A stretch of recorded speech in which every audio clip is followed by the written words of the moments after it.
philosophy and literature class that I took, and then the philosophy class, we were focusing on the separation between the mind and body. So I really tried to just kind of notice how Wolf uses like humans in the novel, if that makes sense. Like she characterizes everyone very differently, and it's a critique of many things. But I was focusing on mainly how nature comes into play and how it'll kind of outlast humans. Like there's a line within the novel that says, "The stone will outlast Shakespeare." So Wolf, like she seems to be decentralizing the human and putting this nature at play to show the significance of war. That's my conclusion that I came from. So I really like kind of compared that and Wallace Stevens' poem, 13 Ways to Look at a Blackbird, and how for humans, we're always at the center of everything, but when certain forces force us to remove ourselves from an equation, it's pretty difficult to do that. So I was really kind of like commending Wolf on focusing on such like a significant part of history, but decentralizing the humans within it as well.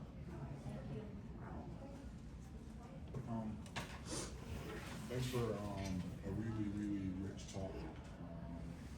Some really profound sentiments.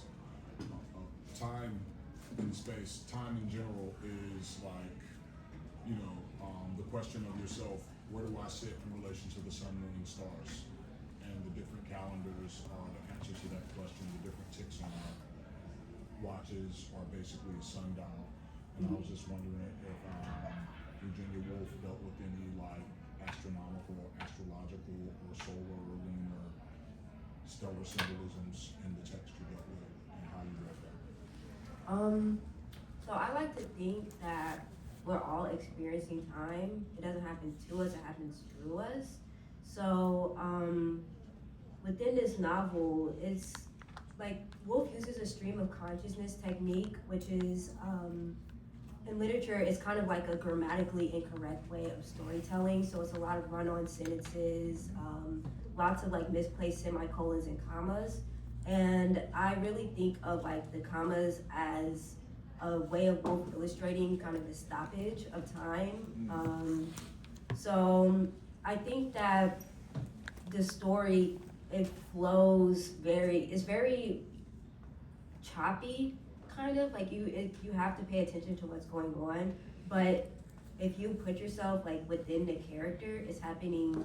You're like kind of putting yourself with the character as they're experiencing time and this war and like just this world of like just full of strife, you know? Did that answer your question?